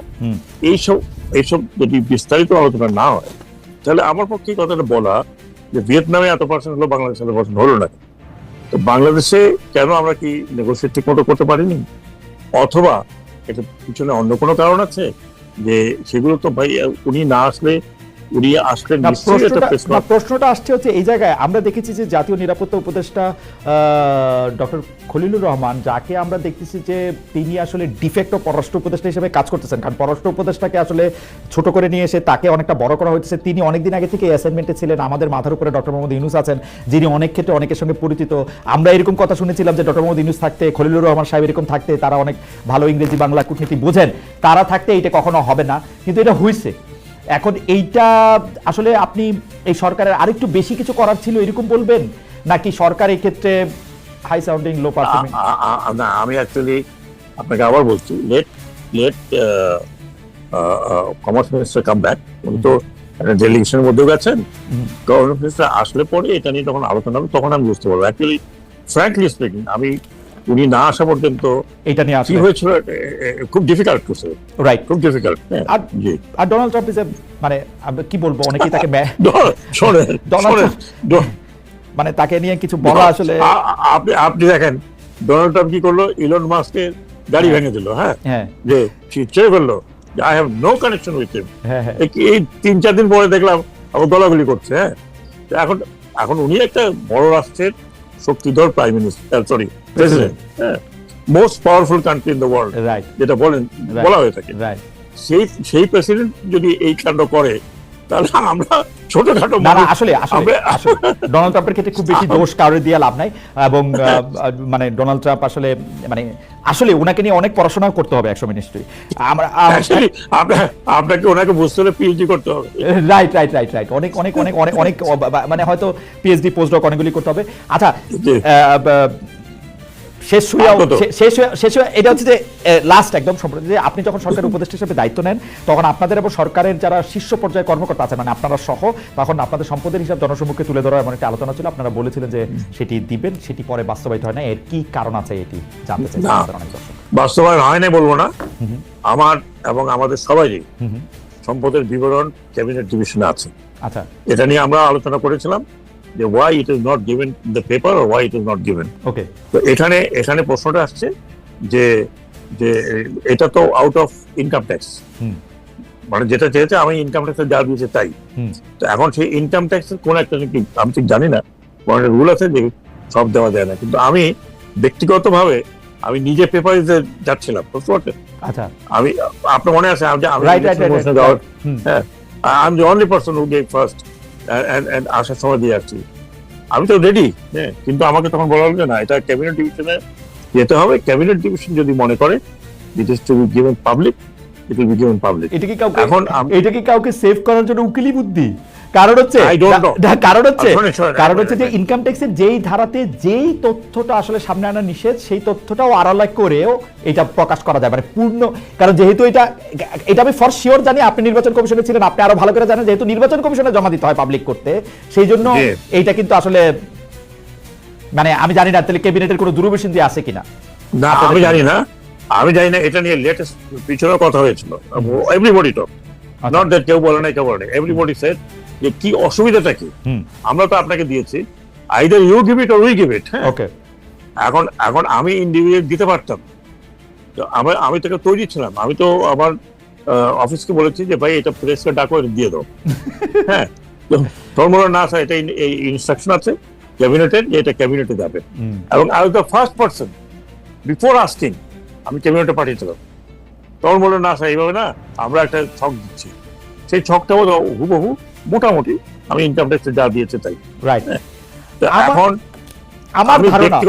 আমার ধারণা কোন শক্তিশালী উপদেষ্টা বা সবচেয়ে শক্তিশালী উপদেষ্টা অর্থাৎ প্রধান উপদেষ্টার হয়তো আই ডোন্ট নো, উনি হয়তো দিতে চান না, নাইলে আমি আর কোনো রিজন দেখি না। কারণ এটি সামনে না আনার, আপনি যেটি বলেছেন সেটি সঠিক, এটি আসলে পত্রিকাতেও দিয়ে দেওয়া যেতে পারে। যাই হোক, আমরা মানে আমাদের শেষ প্রশ্ন আমরা শেষ করে ফেলছি। আপনি যদি এখন মানে আমাদের দর্শকদের উদ্দেশ্যে কিছু বলতে চান, আমাদের দর্শকদের দুইটা বড় কনসার্ন আছে, একটা হচ্ছে আইন শৃঙ্খলা, দুই হচ্ছে নির্বাচন, আপনি যদি কিছু বলতে চান বলে আমাদের আজকে ক্লোজ। আমি ব্যক্তিগতভাবে মনে করি হ্যাঁ, আইন শৃঙ্খলা আরো উন্নত হওয়া উচিত ছিল, হয়তো হতে পারতো। এটা যে কোনো কারণেই হোক, মানে আমাদের যে যারা পাবলিক আছেন তারাও, পুলিশ তো সব জায়গায় দৌড়াদৌড়ি করতে পারে না। পুলিশ এক জায়গায় ধরেন ঘরের মধ্যে ঢুকে ডাকাতি করতে, এখন সেটা যদি পুলিশ রিয়াকশন না করে তাহলে অফকোর্স ব্যাড। এখন কথা হলো যে পাবলিকও যদি আপনার সবাই না, এরকম যখন পাবলিকও যদি আগে না আসে, এই যে দুর্বৃত্তায়ন হচ্ছে, মব হচ্ছে, তারপরে আপনার আরো, আমি তো ওই জন্য বললাম, আমি এখনো বলছি যে এই যে রেপ কেসগুলো, আমরা let's change the law and তাদের পানিশমেন্ট হবে capital punishment, and that should be on the firing spot. আমি এখনো বলছি এগুলো একটা দুটা করলে পরে আপনাকে তো সেই রকম পরিস্থিতিতে আসতে হবে। সেই পরিস্থিতিতে বাংলাদেশে এই রেভলিউশন পরে এখন পর্যন্ত আসেনি, এখন পর্যন্ত আসছে আর মনে করি।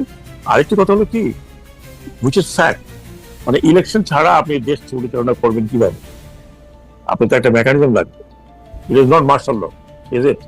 যে বসে গেলাম, হ্যাঁ, যে একটা লতে চলতেছে, এইটা তো আপনাকে ইলেকশন করতে হবে, আজকে করি, কালকে করি, পরশু করি, উইদাউট ইলেকশন পিপলস রিপ্রেজেন্টেটিভ বর্তমান বিশ্বে একটা, যেই ডেমোক্রেসির জন্য এই রক্ত দেওয়া হলো, যেই ডেমোক্রেসির জন্য রক্ত, আলটিমেটলি তো একটা উদার ডেমোক্রেসির জন্য তো রক্ত দেওয়া হয়েছে। তরুণরা, আমরা তো ভীতু মানুষ, আমরা যাই নাই, স্যার দে হ্যাভ ডান ইট। এবং এটা যদি আমাদের দায়িত্বে বর্তায় যে একটা প্রকৃতপক্ষে জনগণের সরকার, তাদের হাতে ক্ষমতা ছেড়ে দেওয়া। তারপরে যদি জনগণের সরকার মনে করেন আপনার 5 জন থাকেন, 3 জন থাকেন আমাদের উপদেষ্টা, that's a different story, but আমি যদি মনে করি না আমি ইলেকশন করবো, তাহলে আমি এখান থেকে বেরোয় গিয়ে আমি তো কোনো পার্টিকে বলবো ভাই আমি জয়েন করতে চাই, আমাকে তুমি শুনবে। আমার যদি সে অ্যাম্বিশন থাকে তাহলে I can do it individually. এটা তো আমি মনে করি যে আলটিমেটলি এটা ইলেকশনে যেতে হবে। ইলেকশন ফেব্রুয়ারিতে হোক, জানুয়ারিতে হোক, বা 2 দিন পরে হোক, বা এই বছর শেষে হোক, you have to go for election. আমরা এখন যে স্টেজে আছি, নির্বাচনটা না দিলে আমরা শুধু দেশের মধ্যে নই, বিদেশে আপনি কি কৈফিয়ত দেবেন? তাহলে আপনার ছেলেরা, এই মেয়েরা রক্তটা দিল কেন? দিল একটা স্বৈরাচারী ব্যবস্থার থেকে মুক্ত হওয়ার জন্য। হ্যাঁ, তো সেই জায়গাতে আপনি কি জবাবটা দেবেন? আপনার নিজের বিবেকের কাছে কি জবাব দেবেন? আপনি জনগণের কাছে কি জবাব দেবেন? আপনি বিশ্বের কাছে কি জবাব দেবেন? বাংলাদেশ তো আজকে আইসোলেটেড কান্ট্রি না, ইটস না যে ফেরাইয়া কান্ট্রি যে না ভাই আমার কোনো দরকারটা কোনো বন্ধ করে থাকো, বসে থাকো। তো আপনাকে একটা, আমরা totally dependent on the outside world. আজকে যদি আমাদের আউটসাইড ওয়ার্ল্ডের সবকিছু বন্ধ হয়ে যায়, আপনি কি টিকতে পারবেন? Not at all. সেই জায়গাতে আপনি বিশ্বে থাকতে হলে আপনাকে বিশ্ব পরিস্থিতির মধ্যে থাকতে হবে। আপনি বলেন ভাই একটু হেল্প হইতে, আমি এখন অন্য রাস্তা ধরলাম, কিন্তু গণতন্ত্রে বা আপনার পিপলস রিপ্রেজেন্টেটিভের কাছে আপনাকে দেশটাকে তাদেরকে দিতে হবে, and let them take the people's mandate and rule. এটাই কিন্তু বাংলাদেশের জন্মলগ্ন থেকে এটাই ছিল এইম, we have lost. এখনো যদি আমরা আবার লুজ করি তাহলে there will not be a third time. এটাই বলতে চাই। থ্যাংক ইউ সো একটু মাচ। একটু ধৈর্য ধরতে হবে। আশা করি ভালো হবে। খারাপটা চিন্তা করাটা বোধহয় আমার মনে হয় একটু আমরা ধৈর্যের মধ্যে রাখি। আমাদের একজন মানে তিনি পরিচয় প্রকাশে অনিচ্ছুক একজন সর্বোচ্চ আদালতের বিচারক, তিনি আপনাকে একটা অনুরোধ করেছেন। আমি এই জাস্ট এটা খালি দেখতে পাচ্ছিলাম যে ইলেকশনের ডেটটা আপনি আসলে কবে সেটা এরকম বলবেন কিনা, বা ডেটটা কবে নাগাদ ঘোষণা হতে পারে সেরকম কোনো কিছু আপনি দেখতে পান কিনা? মানে না, আমি যদি ইলেকশন কমিশন ছিলাম বলে বলি, ফেব্রুয়ারিতে যদি ইলেকশন হয় তাহলে আপনাকে ব্যাক কাউন্ট করলে যে কোনো লোক বের করতে পারবে যে কবে ইলেকশন কমিশন ইলেকশনের অ্যানাউন্সমেন্টটা করবে। এটা কিন্তু ইলেকশন কমিশন করবে, ডেটটাও ইলেকশন কমিশন ঠিক করবে। ওকে, সরকার করে না।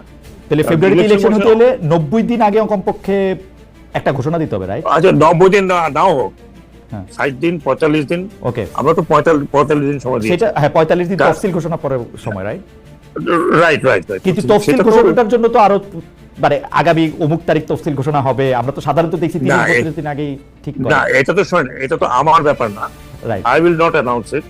সরকারের পক্ষটা সরকার যদি বলে যে হ্যাঁ ফেব্রুয়ারির মধ্যে ইলেকশন হবে, বাকিটা everything is in the ball, court in the ball of election commission. Right, election commission বলবে কত তারিখে ইলেকশন হবে, তারিখটা করবে তফসিলটা দেওয়ার পরে। তফসিল আজ থেকে এত তো এই তারিখে ইলেকশন হবে, তো now you back count. Okay, what to do. Okay, তো এখন এটা তো আমার কথাও না, আমি জানি না সরকারও তো বলবে কিনা অত তারিখে ইলেকশন হবে। Then why election commission is there? Election কমিশনে আমি বললাম যে ভাই অমুক তারিখে হবে, ইলেকশন কমিশন বলে ভাই অমুক তারিখে করা যাবে না, ব্লা ব্লা ব্লা দিস। তাকে তো একটা ইন্ডিপেন্ডেন্ট অবস্থান দেওয়া হয়েছে টু কন্ডাক্ট দ্য ইলেকশন, তো it is his domain, their domain, they have to work on. Okay, ঠিক আছে। আমার মনে হয় যে মোটামুটি আমরা একটা চিত্র নিশ্চয় পাইছি। ডক্টর সাখাওয়াত হোসেন, আপনাকে অনেক অনেক অনেক অনেক ধন্যবাদ। আমরা নির্বাচন সহ আইন শৃঙ্খলা সহ ক্যাবিনেট, সরকারের বিভিন্ন মন্ত্রণালয়ের বিভিন্ন দায়িত্ব এবং বৈদেশিক বিনিয়োগ, বাংলাদেশের ভবিষ্যৎ, নানা বিষয়ে আপনি আসলে নানা কথা আমাদেরকে বলেছেন, আমাদেরকে আলোকিত করেছেন বরাবরের মতো। সেজন্য আপনি আমাদের অনেক ধন্যবাদ দেবেন। অনেক দর্শক আমাদের সাথে যুক্ত ছিলেন, অনেকে আপনাকে আসলে বিভিন্ন রকম মন্তব্য পাঠিয়েছেন, বেশিরভাগই পজিটিভ মন্তব্য। আপনার সুস্বাস্থ্য এবং আরোগ্য, সুস্বাস্থ্য কামনা করেছেন, আপনার সাফল্য কামনা করেছেন বেশি।